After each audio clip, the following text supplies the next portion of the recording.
Salam damai sejahtera Bapak Ibu serta saudara-saudari semua. Untuk memulai renungan tentang firman Tuhan ini, mari kita bersatu di dalam doa. Tuhan Allah Bapa di sorga yang memelihara hati, akal, dan pikiran kami umat manusia, berfirmanlah kepada kami sebab kami bersedia untuk mendengar, dan oleh pertolongan Roh Kudus, mampukan kami agar boleh melaksanakan firman Tuhan itu dalam hidup kami sehari-hari. Hanya dalam nama Tuhan Yesus kami berdoa dan bersyukur kepadamu. Amin. Sebagai nas renungan firman Tuhan pada hari ini diambil dari Kejadian 3 ayat 15 yang berbunyi, Aku akan mengadakan permusuhan antara engkau dan perempuan ini, antara keturunanmu dan keturunannya. Keturunannya akan meremukkan kepalamu, dan engkau akan meremukkan tumitnya.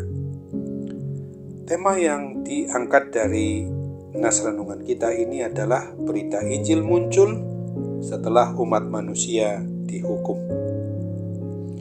Begitu umat manusia jatuh ke dalam dosa, maka jelaslah putus hubungan langsung antara umat manusia ciptaannya itu dengan Tuhan Sang Pencipta Pemelihara hidup dan mati umatnya, sehingga umat manusia mati rohaninya.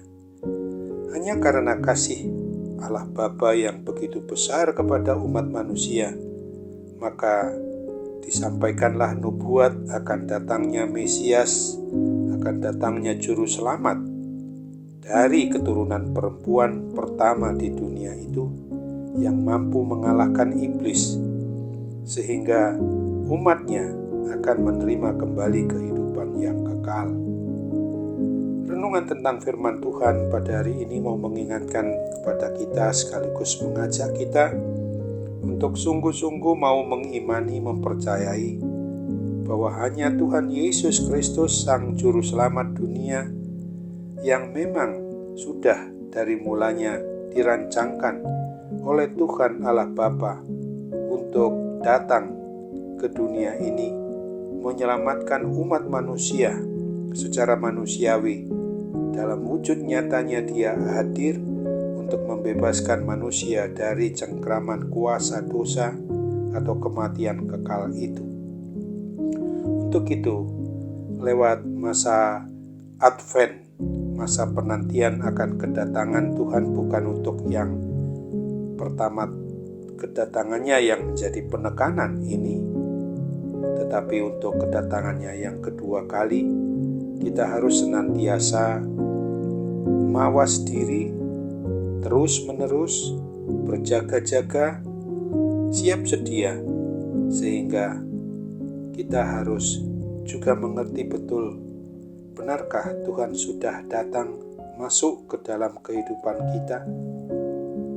Ketika kita menjawab bahwa tanda-tanda khas kehidupan seseorang yang sudah ada di dalam hatinya, dalam dasar iman percaya kepada Tuhan Yesus, bahwa Dia sudah mengendalikan sepenuhnya melalui Roh Kudus akan hati, akal, pikiran, dan perasaan kami umat manusia, kita umat manusia ini pasti sudah hidup secara baru senantiasa, mau meninggalkan hal-hal yang sifatnya dosa di mata Tuhan dan di mata sesama umat manusia, mau menjadi pelaku firman Tuhan, mau menjauhi segala jenis perbuatan dosa itu.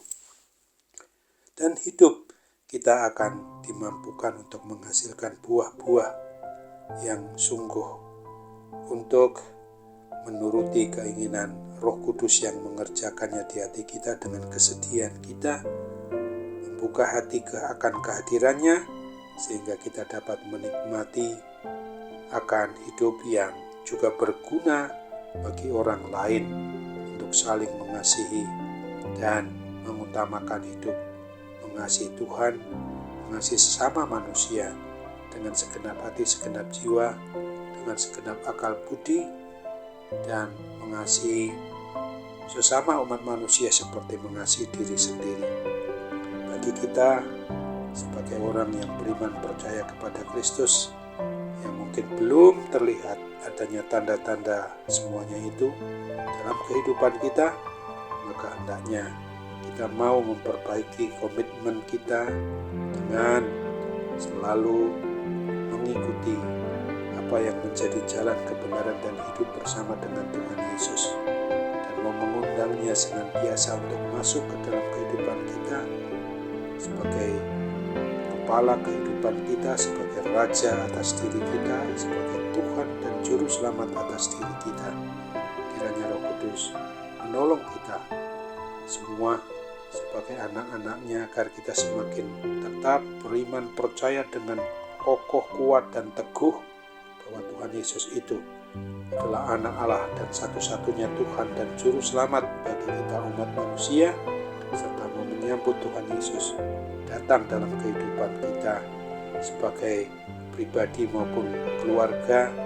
Dialah Raja di atas segala raja-raja, Dialah Kepala di atas kepala-kepala, Dialah Tuhan di atas segala tuan-tuan yang ada di muka bumi ini, yang akan memberikan kemenangan kepada kita atas segala kuasa maut, kuasa kegelapan, kuasa kematian kekal itu.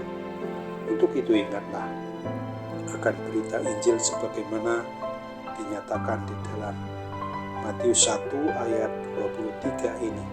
Sesungguhnya anak darah itu akan mengandung dan melahirkan seorang anak laki-laki, dan mereka akan menamakan dia Immanuel, yang berarti Allah beserta kita.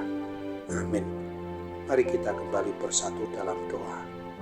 Tuhan Allah Bapa di sorga, sesungguhnya Euangelion atau Injil atau berita sukacita, kabar baik itu begitu umat manusia dihukum karena dosa-dosa kesalahannya yang memberontak kepada Tuhan itu, maka muncullah berita ini, berita sukacita ini setelah manusia dihukum dan tetap diangkat dari segala cengkraman kuasa dosa, kuasa maut, kuasa kematian kekal itu.